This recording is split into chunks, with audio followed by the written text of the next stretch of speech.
Bismillahirrahmanirrahim. Assalamualaikum warahmatullahi wabarakatuh. Hai semua, perkenalkan nama saya Nur Sahdira dari jurusan Pendidikan Vokasional Seni Kebudayaan. Dalam video kali ini saya akan melanjutkan pembahasan materi seputar pendidikan anti korupsi. Adapun beberapa poin yang akan dibahas yaitu bab 5, upaya pemberantasan korupsi. Yang pertama, pendahuluan. Kedua, upaya pemberantasan korupsi yang meliputi pembentukan lembaga anti korupsi, pencegahan korupsi di lingkungan publik, pencegahan sosial dan pemberdayaan masyarakat, pengembangan dan pembuatan sebagai instrumen hukum yang mendukung pencegahan dan pemberantasan korupsi, monitoring dan evaluasi, serta kerjasama internasional. Ketiga, upaya pemberantasan korupsi di Indonesia. Dan yang terakhir, kesimpulan materi. Pendahuluan. Pemberantasan korupsi sering dianggap cukup dilakukan dengan menghukum pelaku secara tegas melalui hukum pidana dan berbagai lembaga penegak hukum seperti polisi, kejaksaan, pengadilan, hingga Komisi Pemberantasan Korupsi atau KPK. Namun kenyataannya, korupsi masih terus berkembang. Bahkan, ironisnya beberapa institusi yang seharusnya memberantas korupsi justru ikut memperparah praktek tersebut, sehingga menunjukkan bahwa pendekatan hukum saja belum cukup efektif. Yang pertama, upaya pemberantasan korupsi. 1. Pembentukan lembaga anti korupsi. Pembentukan lembaga anti korupsi seperti KPK menjadi langkah utama dalam pemberantasan korupsi, didukung oleh peningkatan kinerja lembaga peradilan dan aparat penegak hukum yang berintegritas. Selain itu, penguatan pengawasan internal, reformasi birokrasi, serta transparansi dalam pelayanan publik penting untuk mencegah praktik korupsi. Serta pengawasan terhadap pemerintah daerah itu juga perlu ditingkatkan. Di sisi lain, masyarakat berperan penting dengan memilih wakil rakyat yang jujur agar dapat menekankan terjadinya korupsi di lembaga legislatif. 2. Pencegahan korupsi di lingkungan publik.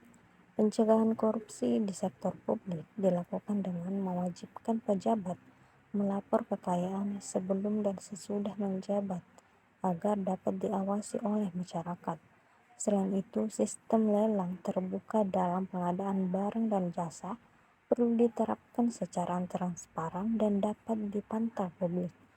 Pencegahan juga dilakukan melalui perbaikan sistem rekrutmen, pengawasan pemerintah dan militer agar bebas dari praktik korupsi, kolusi, dan nepotisme. Di samping itu, pemberian akses informasi kepada masyarakat sangat penting agar publik dan media dapat mengawasi kebijakan pemerintah sehingga mendorong transparansi dan akuntabilitas. 3. Pencegahan sosial dan pemberdayaan masyarakat.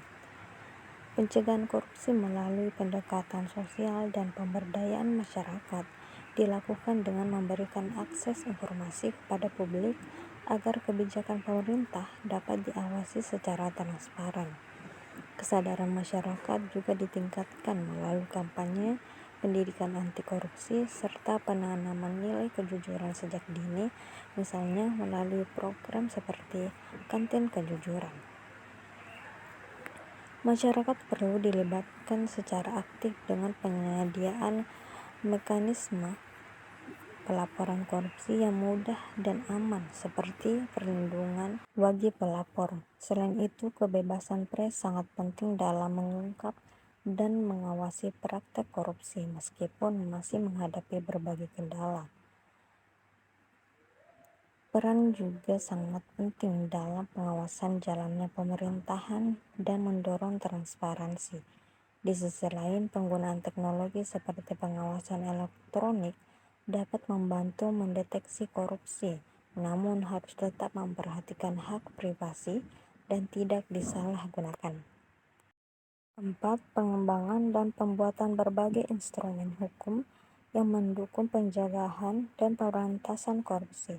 Pemberantasan korupsi memerlukan berbagai aturan hukum, tidak hanya satu undang-undang saja. 5. Monitoring dan evaluasi. Pemantauan dan evaluasi penting untuk menilai keberhasilan upaya pemberantasan korupsi. Dengan proses ini dapat diketahui program yang efektif maupun yang gagal, sehingga bisa diperbaiki atau dilanjutkan.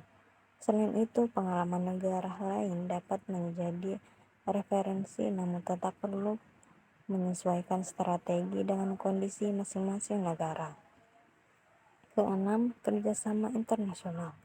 Pemberantasan korupsi juga dilakukan melalui kerjasama internasional dengan negara lain dan organisasi global. Lembaga seperti Transparency International dan Bank Dunia itu perlu mengembangkan berbagai program untuk meningkatkan integritas, transparansi, dan etika dalam pemerintahan di tingkat global. Yang kedua, upaya pemberantasan korupsi di Indonesia. Upaya pemberantasan korupsi di Indonesia dilakukan secara menyeluruh melalui berbagai strategi yang melibatkan pemerintahan, lembaga penegak hukum, dan masyarakat. Salah satu langkah penting adalah penguatan lembaga seperti Komisi Pemberantasan Korupsi atau KPK yang berperan dalam pencegahan dan penindakan kasus korupsi. Selain itu, pemerintah juga menyusun dan menyempurnakan berbagai peraturan perundang-undangan seperti Undang-Undang Nomor 31 Tahun 1999 yang kemudian diperbaharui melalui Undang-Undang Nomor 20 Tahun 2001.